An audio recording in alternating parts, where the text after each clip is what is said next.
before, and that's dining. You want to take this? Well, I was never really a fan on making dining reservations.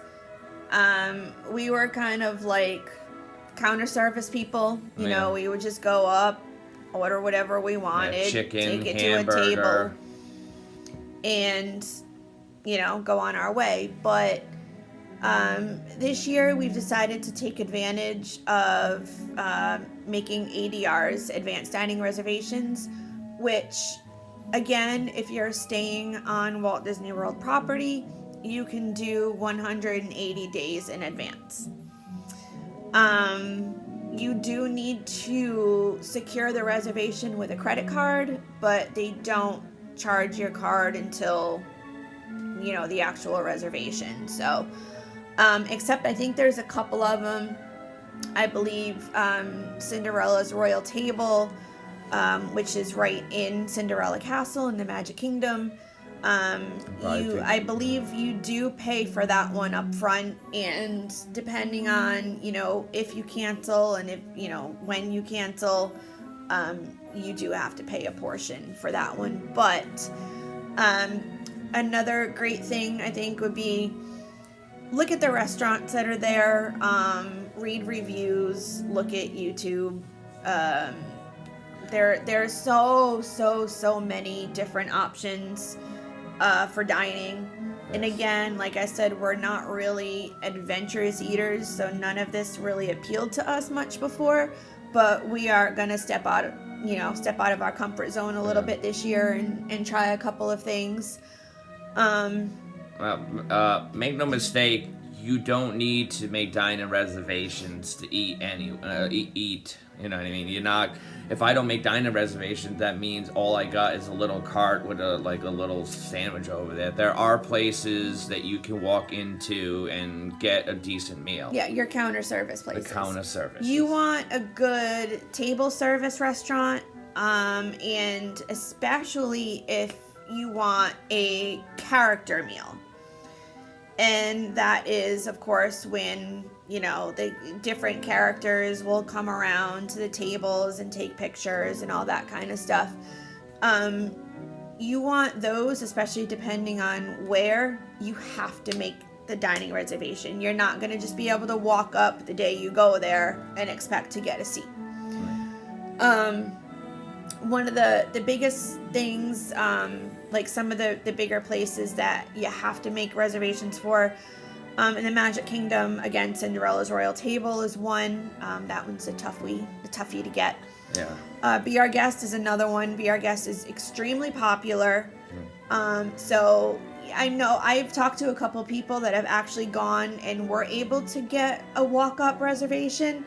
So it's not totally impossible, but if you have your heart set on eating somewhere, make the reservation. That way you know you're set. You don't have to worry about going there and not being able to get in. Yeah, and different ADR dining like options. I don't know if I'm gonna get into like the credit stuff, but like, there's the park ADRs like restaurants, and there's also resorts.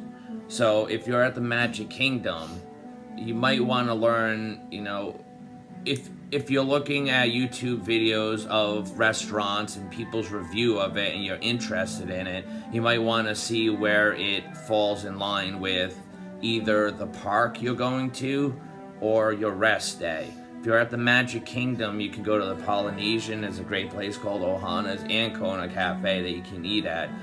You don't have to be trapped inside the park. I used to hear back in the day that like when you're in Disney, you're trapped. You can't do anything. It's like, of course you can. If you have a vehicle, you can go drive somewhere. But if not, you know, we were at the Magic Kingdom and we felt we just needed to get something to eat and we want to try something different. So we took the monorail over to Contemporary, went to Contempo Cafe, and they have good food there. Or at least the first time we ate there was good. The burgers were good. The other stuff wasn't. Yeah, so I highly recommend doing your research on places you may want to eat at, and you know, booking those advanced dining reservations 180 days in advance. And you can always cancel them because we've done that. Yeah. You know, for this trip, we, you know, had found a couple places that were like, all right, we want to try that. And made the dining reservation. Again, you have to secure it with a credit card, but they don't charge you. And then we actually found somewhere else that we wanted to try instead.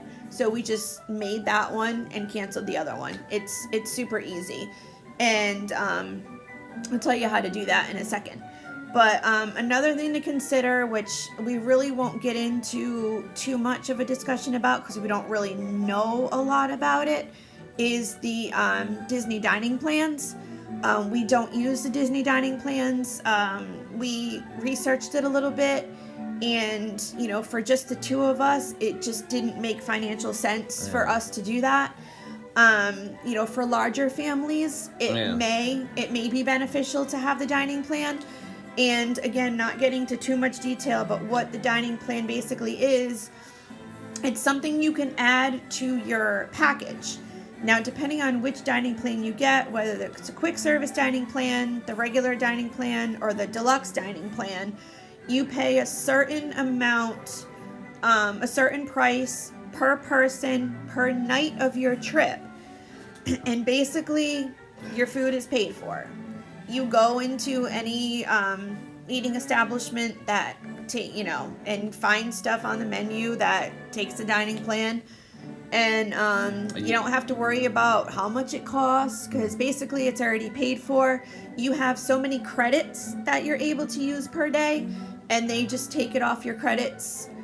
And that's that. But again, make no mistake, you still have to reserve some of these restaurants. Even if you are on the dining plan, and you have a table service restaurant, or especially again a character meal you want to eat at, those advanced dining reservations are still absolutely necessary.